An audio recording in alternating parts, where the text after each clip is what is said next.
Hey everyone, Brian here. I wanted to show you how easy it is to use CaptionPad.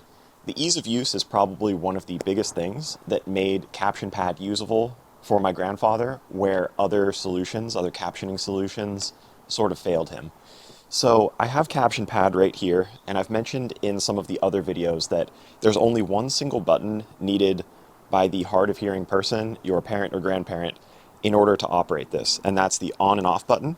It's right here on top, if you can see that. So you can see it's sort of out of the way. You just hold it down for a second or two, and that will start up CaptionPad.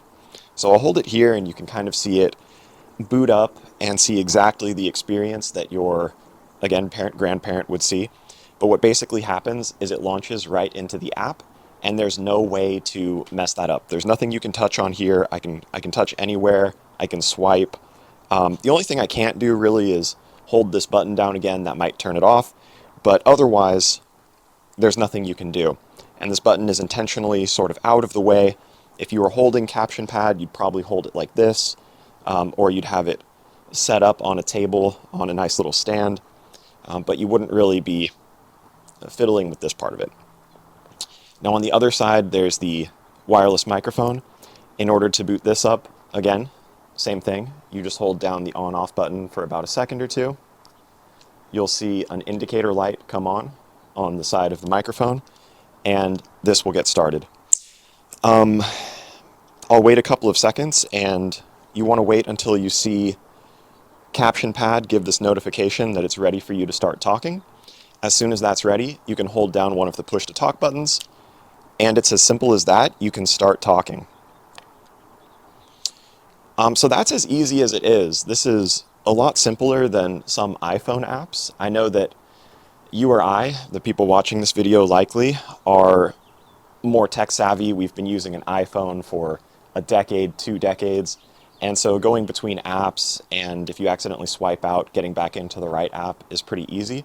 But for our grandparents and for our older folks, that can sometimes be a bit foreign, a bit challenging. If you've ever switched user interface on something, gone from maybe an iPhone to an Android, and you've experienced that kind of new UI that you've never really used before, just think of your grandparents going through that when you hand them a smart device or something like that. So the ease of use is really nice, and it was easy enough for my grandfather to learn and know how to use the first time that I handed it to him. So I think that the adoption rate on something like CaptionPad would be higher than some of the other alternatives that you could possibly choose. Another cool thing that came out of this is I was designing it for ease of use because I knew that my grandfather didn't want to click on all kinds of different buttons on an iPhone. But the cool thing that came out of this, which I didn't realize would happen, is that some of the other captioning apps, there was sort of this dynamic where we owned the captioning app and we were handing off the device or the technology to our grandfather, but we were really the ones managing it. And so I think he sort of started to feel like he was burdening people where they had to sort of manage and curate this experience for him. Whereas what he's used to having is maybe a hearing aid or something like that, where he really owns the piece of technology and he manages it and makes sure that it's working and he can use it. And he gets some, satisfaction out of that, that he has some independence and is, I don't know the right word for it, but carrying some kind of weight and making it as unburdensome for other people as possible.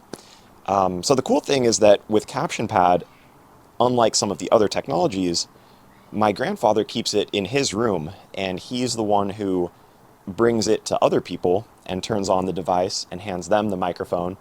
And it's simple enough where he can explain how to use the microphone. And then even the charging is easy. So I have the charging cable right here. It's actually just one charging unit that goes into the wall. So he could just leave this in the wall. And then it's two USB-C cords, one for the microphone and then one for the caption pad. And so as long as he charges these overnight, it doesn't matter which one goes into which unit. As long as he charges it overnight, you'll have a full battery for the next day. So the charging experience is really nice. the on and off experience and then the using it experience is really nice, and easy and simple. So that's really all I wanted to show you for this video. It's not as exciting as really cool new technology, but this is really what some of our older folks want. Is they want simplicity, they want a single-use device that just does one thing, which is caption.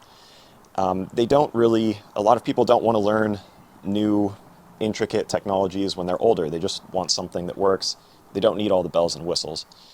And so that's something to consider if you're someone who wants to help your parents, your grandfather, but you're also wanting to help yourself, right? If you're a caregiver or if you're having conversations with them every day, you probably want something that they have a high likelihood of adopting and that they're going to like for several reasons. So it's something to consider when you're looking through captioning options. So I hope that helped. I hope that gave you some more clarity about what CaptionPad is. And I'll look forward to seeing you in the next video. Thanks.